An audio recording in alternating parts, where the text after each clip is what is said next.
देश के चुनाव में सबसे बड़ा मुद्दा बनी ईवीएम पे सीजेआई संजीव खन्ना का बड़ा आदेश सामने आया है। सीजेआई के आदेश के बाद इलेक्शन कमीशन घुटनों पे आ गया है। इलेक्शन कमीशन ने हलफनामा दायर करके सीजेआई संजीव खन्ना के आदेश पे अपनी हामी भरी है। आपको बता दें, इस हलफनामे के बाद ये तय है कि नए इलेक्शन चीफ ज्ञानेश कुमार को अपने पुराने इलेक्शन चीफ राजीव कुमार के फैसले को बदलना होगा। सीजेआई संजीव खन्ना ने ईवीएम को लेकर के कौन सा बड़ा आदेश दिया है कि इलेक्शन कमीशन ना सिर्फ घुटनों पे आ गया है बल्कि अपने नियम को भी बदलने जा रहा है। ये हम आपको अपनी इस रिपोर्ट में बताएंगे। साथ ही इस पर भी चर्चा करेंगे कि अब कैसे ईवीएम की छेड़छाड़ पे रोक लग सकेगी। नमस्कार, आप देखना शुरू कर चुके हैं 4 PM और मैं हूं आपके साथ सिमरन। दोस्तों, देश में अगर पिछले 11 सालों में किसी स्वायत्ता संस्थान की भूमिका पे सबसे ज्यादा सवाल उठे हैं तो वो इलेक्शन कमीशन ही है।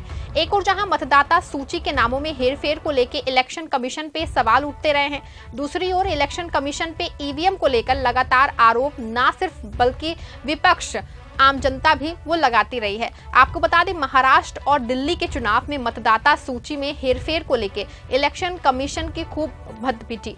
महाराष्ट्र के 6 महीने के चुनाव में 40 लाख मतदाताओं का जो है बढ़ जाना अभी तक सवालों के घेरे में है। दूसरी ओर ईवीएम में छेड़छाड़ का मामला भी कम सुर्खियों में नहीं रहा है। अभी भी सुप्रीम कोर्ट और हाई कोर्ट दोनों में ईवीएम से छेड़छाड़ का मामला जो है पेंडिंग है। पिछले हरियाणा और महाराष्ट्र चुनाव में ईवीएम से छेड़छाड़ के मामले पे सुनवाई चल रही है। इसमें पाया गया है कि काउंटिंग के बाद इलेक्शन कमीशन की ओर से ईवीएम की बर्न मेमोरी को लेकर छेड़छाड़ की गई है। इससे रिकाउंटिंग करने और उसकी निष्पक्षता पे सवाल खड़े हुए हैं। बता दें आपको, ईवीएम की छेड़छाड़ में कहीं ना कहीं इलेक्शन कमीशन पे जो आरोप विपक्ष और आम जनता की ओर से लगाए जाते रहे हैं वो बर्न मेमोरी से छेड़छाड़ के बाद सवालों के घेरे में है। इससे आम जनता का इलेक्शन कमीशन के प्रति विश्वास जो है कम हुआ है।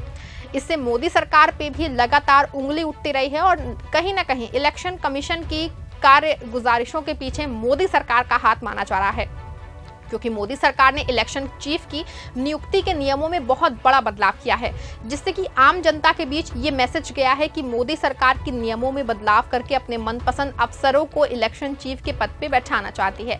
ऐसे में आम जनता ईडी और सीबीआई जैसी स्वायत्त संस्थाओं की तरह इलेक्शन कमीशन को मनाने में लगी।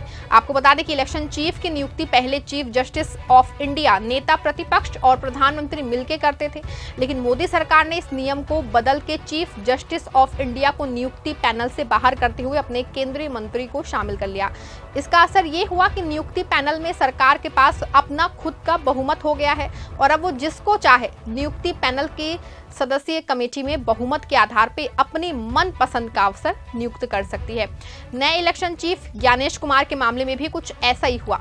नेता प्रतिपक्ष राहुल गांधी के विरोध के बाद गृह मंत्री अमित शाह के बहुत करीबी माने जाने वाले ज्ञानेश कुमार को नया इलेक्शन चीफ नियुक्त कर दिया। हालांकि दूसरी ओर ईवीएम में छेड़छाड़ का मामला सुप्रीम कोर्ट में सुना जा रहा था।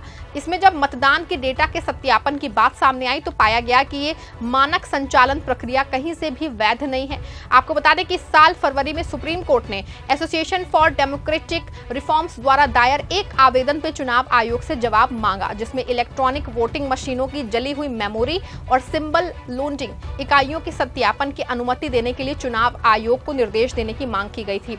कोर्ट ने चुनाव आयोग से ये भी कहा कि सत्यापन करते समय ईवीएम में डेटा को मिटाया या पुनः लोड ना किया जाए। इससे सुप्रीम कोर्ट के आदेश पर जो चुनाव आयोग है उसने एक हलफनामा दायर किया है, जिसमें कहा गया है कि वो अब उन ईवीएम इकाइयों के डेटा को नहीं मिटाएंगे जिसका सत्यापन इस न्यायालय के 26 अप्रैल 2024 के फैसले के संदर्भ में उम्मीदवारों द्वारा मांगा गया है। अब इस मामले की सुनवाई में सीजेआई संजीव खन्ना ने बड़ा आदेश जारी कर दिया है। इस आदेश में कहा गया है कि मॉक वोटिंग के लिए सिंबल लोडिंग यूनिट को नहीं बदल सकते हैं। आपको बता दें कि सिंबल लोडिंग यूनिट ईवीएम में लगने वाली एक प्रकार की चिप होती है जो ईवीएम में किसी भी प्रत्याशी के सिंगल के एक अलग से लगाई जाती है और इसी के सिंबल के आधार पर लोग मतदान जो है वो करते हैं। माना जा रहा था कि मॉक पोल के दौरान इस यूनिट के बदल जाने से कहीं ना कहीं सवाल खड़े हो रहे थे, लेकिन अब सीजेआई संजीव खन्ना और जस्टिस दीपांकर दत्ता की बेंच ने ये साफ कर दिया है कि ये सिंबल लोडिंग यूनिट किसी भी हाल में नहीं बदल जाएंगे। इसके साथ ही कुछ नए नियम भी सुप्रीम कोर्ट ने बनाए हैं। इसमें यह शामिल किया गया है कि अगर कोई उम्मीदवार ईवीएम की जांच के लिए मार्क पोल करता चाहता है तो वो लिखित में रिक्वेस्ट कर सकता है। आपको बता दें कि अभी तक ये प्रक्रिया बहुत ही कठिन थी। यही वजह है कि ये मामला सुप्रीम कोर्ट में है और कठिन प्रोसेस भी कहीं ना कहीं ईवीएम की छेड़छाड़ मामले में अहम किरदार निभा रहा था। लेकिन अब सीजीआई संजीव खन्ना के आदेश के बाद अब मॉक पोल पे आसानी हो जाएगी। बता दें, मॉक पोल ईवीएम जांच की एक प्रक्रिया है। मॉक पोल के दौरान नोटा सहित हर प्रत्याशी के बटन को रैंडम तरीके से कम 3 बार दबाना होता है।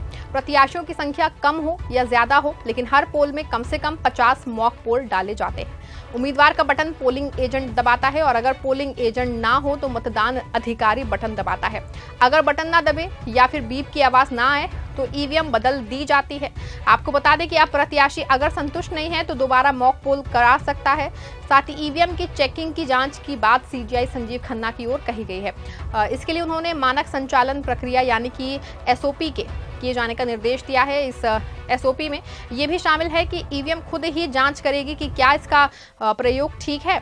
अब ईवीएम दूसरे ईवीएम से जुड़ेगी तो वे एक दूसरे को पहचानेगी। हालांकि भारत इलेक्ट्रॉनिक लिमिटेड और electronics corporation of India limited के इंजीनियर ये जांच करेंगे कि वोटिंग मशीनों के सॉफ्टवेयर और मेमोरी से कोई छेड़छाड़ तो नहीं हुई है। वे ये भी प्रमाणित करेंगे। चुनाव आयोग ने भी इसको मान लिया है। चुनाव आयोग ने कहा कि ईवीएम यूनिट्स की जांच होगी, फिर इंजीनियर जांच करेंगे और सॉफ्टवेयर देंगे कि ईवीएम से कोई छेड़छाड़ तो नहीं हुई है। बता दें आपको कि इससे ईवीएम की जांच और भी बेहतर तरीके से हो सकेगी। ये सब इसलिए किया जा रहा है ताकि वोटिंग में किसी भी तरह की कोई गड़बड़ी ना हो। हर कोई चाहता है कि चुनाव निष्पक्ष हो और लोगों को सही तरीके से वोट डालने का मौका मिले। सुप्रीम कोर्ट के इस फैसले से ईवीएम की विश्वसनीयता और भी बढ़ जाएगी और एक बार फिर ईवीएम पे छेड़छाड़ का आरोप लगाने का सिलसिला भी खत्म हो जाएगा। ऐसे में ये ना सिर्फ सुप्रीम कोर्ट और सीजीआई संजीव खन्ना का बड़ा आदेश है, लेकिन ईवीएम पे चुनाव आयोग की मनमानी पे भी ये बहुत बड़ी रोक है। ये फैसला ईवीएम मामले में बड़ा परिवर्तन लाएगा। आपका क्या मानना है? क्या सीजीआई संजीव खन्ना के इस नए आदेश से ईवीएम पे आम जनता पे का भरोसा जो है वो बढ़ जाएगा? क्या इससे ईवीएम छेड़छाड़ के मामले में रोक लग जाएगी? अपनी राय कमेंट्स में जरूर लिखिएगा और इस खबर को लाइक और शेयर भी जरूर करिएगा।